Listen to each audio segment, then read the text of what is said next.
I can't hear you. Your mic is off for me. Yeah, it's... Hello? Hi. Hopefully you guys heard that. I'm not sure if it was... I don't know. I can see it off and I wrote a little chat to you, but yeah. I'm not sure what happened there because my mic was definitely on. Oh, no, that wasn't a great start. Oh, no. I have no idea how you introduced me, so that's fine. Oh, no. You know what? I literally just had Luna jump all over me this morning. So it hasn't been my day, guys, just in the interest of keeping things real. Tracy couldn't hear me either. Sandy, can you hear us now? Got it. Perfect. Okay. See? Well, welcome to our very first episode of Kind Talks. My name is Steph Wicks. I am one of the co-founders of Kindship, and I'm so excited to be hosting this today with our beautiful Joelle Wedd. So thank you so much for joining us today. It's just awesome to have you here. So tell us a bit about yourself and your family. Yeah, well, I'm thinking I didn't get an intro, so I can just say whatever now. Go for it. Like I said to you, I think you'll tell your story best, so go for it. That's totally fine. So I'm Joelle. Yeah, I guess I always start with the mummy part first. So I'm mum to 3 beautiful children. So I have a 21-year-old daughter and an 18-year-old son. So they've just had these big milestone birthdays. So Talara is 21, Max is 18, and then I have my youngest child, Josie, has just turned 9. And yeah, I'm Tassie born and bred, but I've lived half my life in Queensland. So it's just Josie and I living together now in Brisbane. We live about 5 or 6K out of the city in an apartment, which is fun. And yeah, Josie has a diagnosis of Down syndrome. So I was given a prenatal diagnosis with her. So I knew that from around, I think it was about 13-ish weeks, definitely that she had Down syndrome. And then I had a very long 7-month wait to actually meet her. So it's quite a unique diagnosis, I think, in that way, that was such a long time to have this diagnosis but not know my child. And interestingly, my older 2 children have recently been diagnosed with ADHD, one inattentive and one hyper and inattentive in the last couple of years. So that's a complete reversal of knowing my kids their whole life and then discovering this little diagnosis at the end. So I'm a teacher, so I'm a registered qualified teacher, and I specialised in early childhood. I was on the path to be a sports scientist when I first came out of uni, which is hilarious if you know me because I'm a sloth. And I did 3 years of my uni and I fell pregnant with Tally, and I actually never went back and finished my degree, but I did a lot of study around childhood development and injury rehabilitation and massage therapy. So I kind of did a lot of massage and that kind of stuff while the kids were little too, but and fell into teaching. But both kind of, I guess, disciplines have come in handy. Having Josie, I've been able to rely on a whole wealth of knowledge that I've been able to acquire while I've been studying. So I'm not currently in the classroom, and I take my hat off to every teacher right now and over the last couple of years. Yeah. So I'm working part-time as an education consultant, which I absolutely love, because although I'm not in the classroom, I get to support teachers who are still in the classroom and get to support them when they have a student with either an intellectual disability and or Down syndrome. So it's That's amazing. Yeah, I love it. I really, really love it. I'm quite an analytical person. I'm also an empath, so it kind of is completely up my alley that I get to kind of go in and holistically look at situations, but then have that compassion to kind of walk alongside teachers and help guide them to support their students. And then I run a business on the side called Sierra Kids, which is for children 7 and under who have an NDOS package, and it's kind of just an early intervention business, so helping to build capacity around them and supporting their parents. So that's kind of professional hat, I guess. And then social media side, Josie, I started a little Facebook page for her. I think it was about 6 or 8 weeks, and I mainly did it because I felt like I was bombarding my personal timeline with all these photos of her.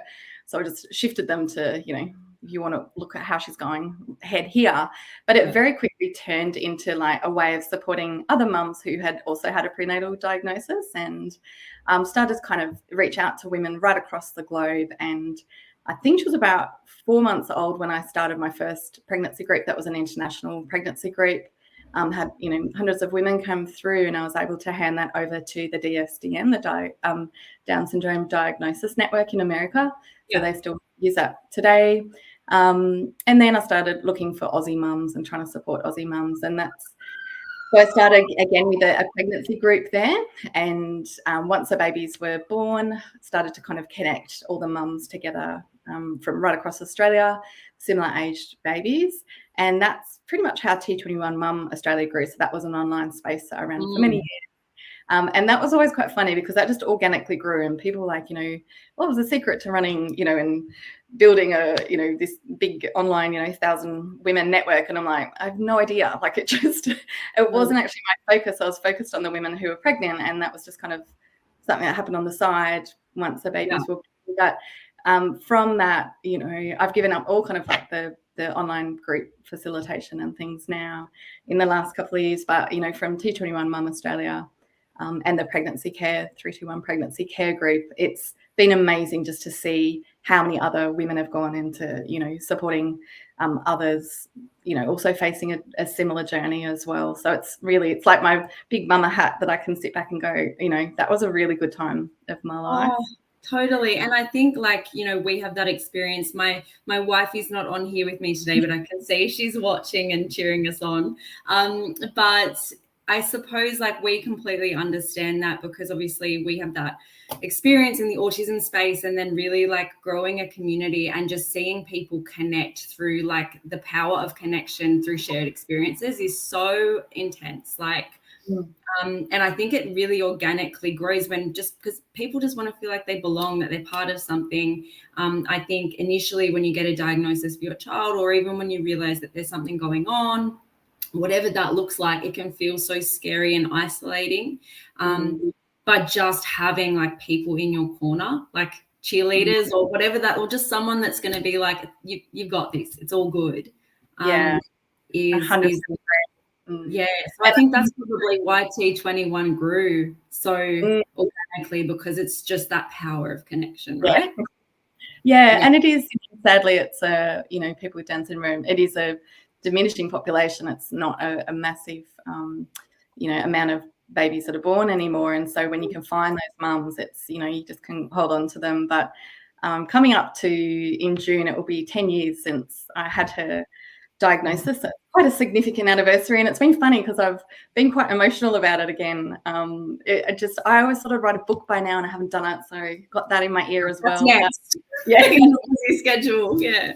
But it was a really harrowing emotional pregnancy, and there wasn't Facebook to connect back then, so we used to use a very daggy online kind of forum. I think it was Baby Center in America, and Josie had extra complications. She had hydrops, which meant that she had fluid that was accumulating in her body, and I was told she would not survive. There was absolutely no hope, would not survive. And to just try and find someone that was going through the same thing as me, I completely agree. I felt so alone, and I just needed to find someone. And I found this woman in America, and I remember her message. It was all a bit clunky with the message aspect back then, and she just messaged back me too. And I was just like, I found my person. And and we are still in contact 10 years later. So sadly, her little boy Charlie passed away. He had leukemia and passed away as a very early infant.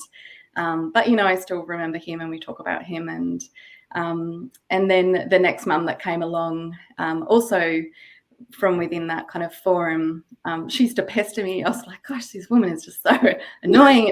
So persistent. We've ended up, she would be one of my closest friends, Jen Jacobs. So she has been with the DSDN as that grew, and I got to go and visit her and stay with her in America. And and again, it's amazing. I mean, that's just how expansive my life has become because of Josie. So what I probably thought was and it was the most isolating thing at the time, through that power of connection, globally, it's opened up my world and hers. I agree. I think when you can find that. I remember really early on in the piece, Charlie, I took her to see this like amazing speech therapist. So she was really like young, had all these like cool ideas. So we took her along, and then this lady was like, I just want to make like a community because I really feel like the parents need support as well. And I was like, yes, do it, like 100%. And I remember arriving to one of the meetups that she put together that was like therapy based as well. Yeah, nice. But no one else came. Oh. No. Oh no. The loneliness was even more intense at that time. But maybe like with technology, it allows us to connect with people, I suppose, like on a digital space first, really kind of like, because it's confronting. It's not everyone's ready to share or to or, you know, even to ask questions or anything like that, but it could connect you with people on a global scale, which is what you've experienced. Yeah, and I definitely wasn't in a way that I remember I couldn't pick up a phone and ask for support. You know, I was a wreck.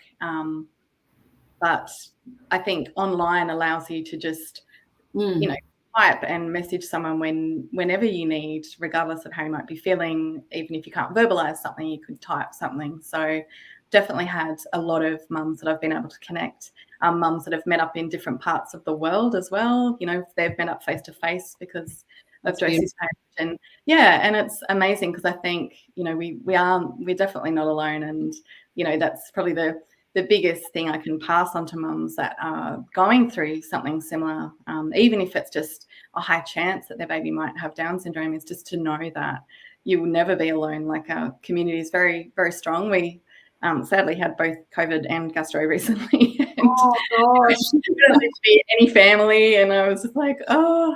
And I'll tell you what, I had a coffee on my doorstep every day. I had women that just had rung up and said, we're ordering your lunch is on the way. I had shopping dropped, and it was my birthday amongst all of that. It's like birthday presents.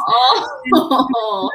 And I was like, you know, really stunned. Like, my family were like, wow, you know, you've really made some good friends in Brisbane. I said, yeah, but I've known them for, you know, several years now because of Josie. And like, again, that just blows me away that not only are you connected, but you can really support one another authentically.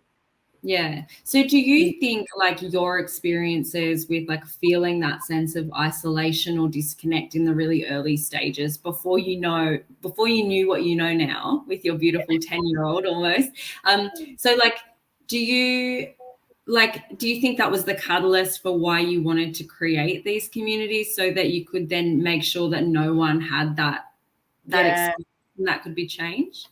Yeah, it probably sounds a bit cheesy, but I did kind of make it, you know, like a vow to my unborn baby. I was just like, you know, I'm not going to let mums go through this alone. Like, I never wanted a mum to feel like how I felt. And I know, you know, we haven't reached every mum out there, but I definitely think that mums are traveling a journey that's definitely less isolating than what it was back then. And, you know, and I take my hat off to the pioneer mums before us that navigated that without technology, and, you know, we're really grassroots in trying to find those connections too. So totally. I feel like there's a lot of women in our kindship community currently who like of all different stages, which is kind of a beautiful thing as well. Like, we've got you know, parents who are just going through the very early stages and are just sitting and watching and waiting, maybe not ready to connect. Others who are very much like, oh, you know, I just need a little bit of connection. I need to know that it's okay. And then you've got those pioneer mamas with grown children who are just like, but so ready to also kind of work on themselves and, you know, help others as well, which is just, it's so awesome to see. And I think it's always learning too. Hey, like, I think, you know, I think, you know, I used to look at mums who had, you know, 9 and 10-year-olds and think, okay, you know, like, they know it all, and I like follow them, and then here I am now going, still really don't know what I'm doing. But, you know, that's parenting, you know, regardless of a child with a disability, that is parenting. That's parenting, right? Like, and I find the stuff that I learn from Charlie in terms of like patience and negotiation and all of those bits and pieces, it like actually transfers over to Imi as well, and the way like I operate as a human being. So like, that's why I think it's kind of the experience. I'm not sure about Charlie, but I often say I have SAS management. It's like part of my profile now. So much sass. Oh my goodness. Like I get a bit, I think I was prepared for everything that was going to be so different for her. It was like everything's going to be so different. And so like I was really prepared for that. But I also feel like I wasn't prepared for things that were like normal, things that were just ordinary. Yeah. Yesterday, for instance, dare I tell my child to go to the bathroom before we get ready for school, and I'd already given her another instruction, and she's like, I'm going to the bathroom. I was like, okay. And she just went, seriously, Mum, and did, that and the eye roll and huffed and walked off. And I was like, no one told me like she would be born with this much attitude. I love that. That ordinariness that like not derails me, but it's like, I don't know, sometimes just as confronting, like, wow, I didn't know that there would be so much ordinary in our lives as well. I love that so much. Oh my goodness. So for people on the sounds awful, on the outside looking in, but so for families who might not understand what it's like to parent a child who's diverse, or to know this journey or this world, like what can society as a whole do better to, I suppose, like help families like ours, or to offer support? What can they do? Yeah, I think I think we often, when it comes to inclusion and just acceptance and belonging, is just so important, and we often think that changes have to be made so big and globally and nationally, and realistically, it's the local change that makes a difference. It's the everyday way of being. And I often say, like, we don't do inclusion, like we are inclusive. And so I think when you get that mindset shift that like, I'm an inclusive person, I'm trying the best that I can. And that filters out to your workplace and your family and things like that. And I think I know personally as a mum, I find it very hard at times to ask for help, but I think sometimes if you can ask people specifically how to support you, is really helpful. And I had some close friends recently who were like, what can we do? Like how can we support you practically? And because, words are words and they're valued, but sometimes it's, people being able to step in and support Josie and I practically and emotionally is really helpful.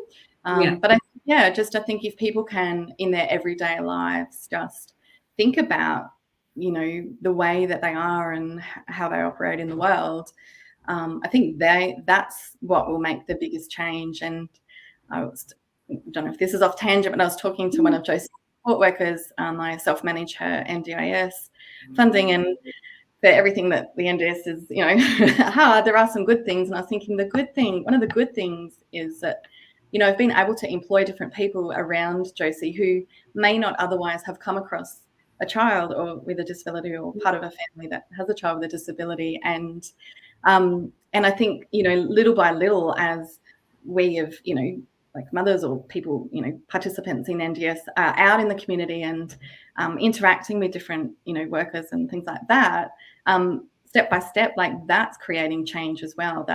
I feel like there's been a shift in the last few years, even in just how how her in particular have been received in particular places, just compared to when she was first born.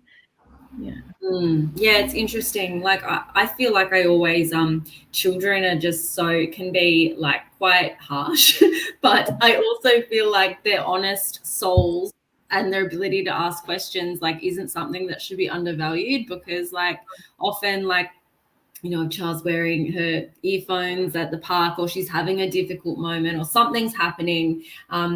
Like I've had kids be like, what's going on with her? Like, and the parents would be like, shh, don't be rude. Like, don't obviously not want to intrude, which is totally understandable. But I actually welcome the conversation because and just explain, don't have to go over the top, but just to explain, she's actually having a really hard time right now because everything's a bit bright and too loud. We're just going to take 5 minutes and hopefully we're going to come back and have a play. And the kids are like, oh, sweet, no worries. Like, and then they can re-engage one another. Like if we can sort that situation out at a later date and that stigma is kind of removed. Yeah. And I think it's that sometimes, we talk about be difficult for you because it's, it's an invisible disability versus visible, and there's, there's hard and easy for both, because sometimes Josie's disability is visible, which means, you know, people can be well, they can have their own stigma and assumptions about her. Yeah, she's probably not really open to strangers just chatting with her, but a lot of people like really, you know, hey, how you going, blah blah blah, and she just Yeah, you know, fair enough. Yeah, but I also find too, you know, it sometimes can be used as an excuse. I know when she was little, having my older kids with me especially, and if we were shopping, say like lining up, and she'd push in past people, and people like, you know, we're like, oh, sorry, and people like, no, it's okay, it doesn't matter. And I've kind of had spoken to my big kids about this, and they would say that it matters to us. Like, it matters to us because if, you know, she thinks it's okay to be pushing past you now, you know, sure, you're not going to be that, you know, complimentary when she's pushing past you when she's 20. So, yeah, so there's interesting things that I think about having a child with a visible disability too. I've had some funny comments, interesting comments that way. People will come up and ask questions, and, you know, but I also say too, like, my advocacy comes from conviction, because I was that person and I didn't know. So it's not that people are always hurtful, but they, you know, they're asking something with a genuine intent, but it's like possibly not the right question to be asking someone out in public, you know, in front of their child. So I try and be like this, as grace-filled as I can, and, you know, I'll always be positive and answer questions, but maybe it's just making that situation one thing at a time. Like I find like 99.9% of the time people are just well-intentioned, like they honestly, like, it doesn't come from a place of like malice or like to be horrible, but it's just like, really, you really got to consider what you like are just saying out loud. I think for me it's that ongoingness, and it sounds terrible, but I used to have 2 purebred Great Danes, and when I walked them, I would get the same comments every time, you know, put a saddle on them, who's taking who for a ride, you know, like, and people like the same thing every time. You're like, haha. And I feel like it's kind of the same thing, that, you know, people aren't being mean, but it's that the same comments come up, which, you know, goes to show that we've got a long way to go around, you know, building acceptance and inclusion. But at the end of the day, you know, I don't know what it's like to live with a disability, and I can only ever, you know, speak as mum. That's where my experience comes from, is just mum to her. But it would be interesting to see as she gets older. She notices that people stare at her a bit, and she's a bit self-conscious about people staring at her, but I just tell her that people stare at her because she's beautiful, and I believe she's beautiful. So she's beautiful. But it's like, if she can own that from like this point in time, you know what I mean? Like, and be empowered by that somehow, by like a mum that just like adores her, or a family and community hopefully that just lift her up. That's everything. So and there is, you know, there shouldn't be any shame in her diagnosis, and I'm so proud of her and who she is. But it is confronting that, I think particularly for Down syndrome, it's had historically it's had quite a negative history, and that negative stigma still is a bit of a hangover today. So well, I just feel like I'm probably going to embarrass you, but I feel like it's just people like you though that take your experiences and then like create things that are really tangible to share with other people to really change that narrative, and to like, that's real change happening. So I think what you do and what you continue to do, just as a mum, is really fabulous. So yeah, I just think you're awesome. Right, so one more question before we wrap up. So what would you like other parents to know who might just be like starting to walk this path or go through this journey, like, and they might be scared or unsure? Like, what would you like them to know?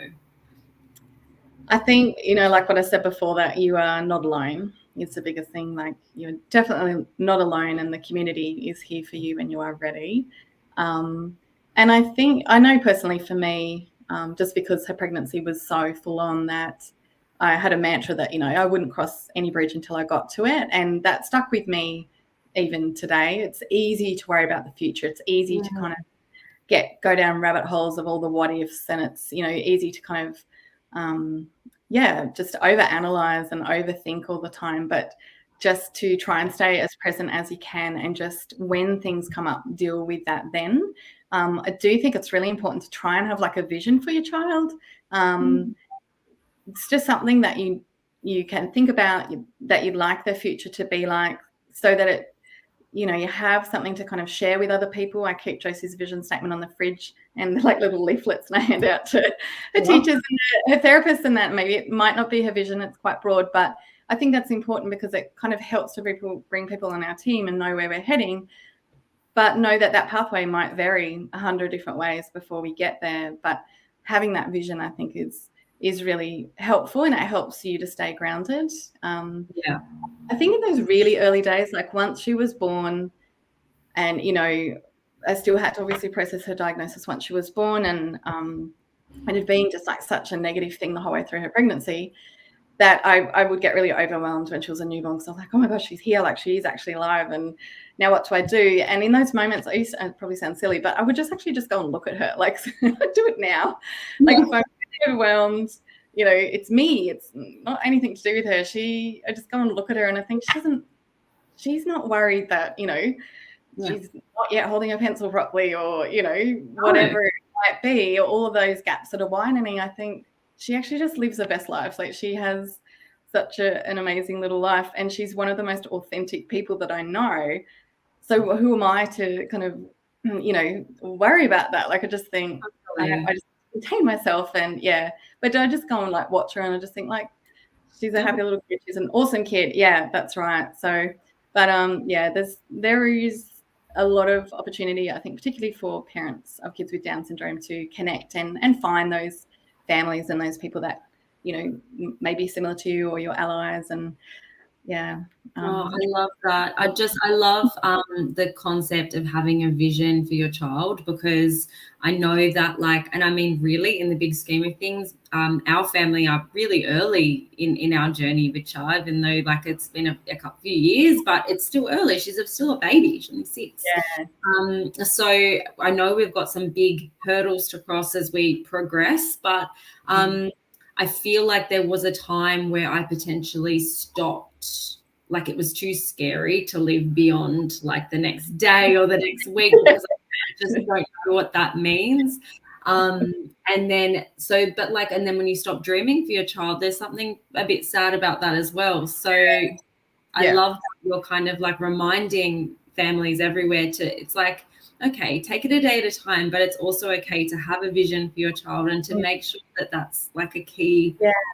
So it's good to just have something, I think, to kind of that you can align yourself with, and that, you know, can help to ground some people to kind of, you know, take a breath and go, okay, like there's a million stepping stones along this path. So, you know, you don't always have to feel like, you know, you're fighting a battle or trying to catch up all the time. Like I think I would feel really bad if parents don't slow down and enjoy their child. You know, you've got to enjoy your child. Like the years go so quickly. I don't know how I have a 21-year-old, you know, like the years go so quick. So, you know, it's easy to get stuck in, you know, being therapized and all of that stuff, and the worry, and the cognitive flow.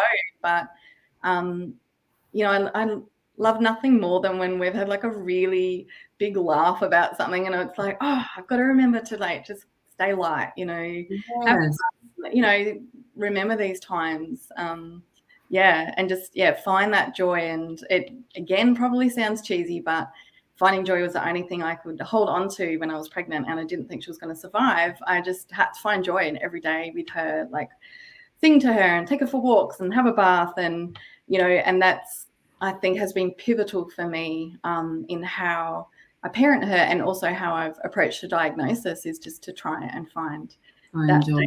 I love it. I think that's the perfect way to like kick off the weekend. Just find joy in every minute and onwards from here, because it's like, you know, what's the point of it all if we can't like enjoy our lives and our children and families? So we've got a bit of love coming in for you.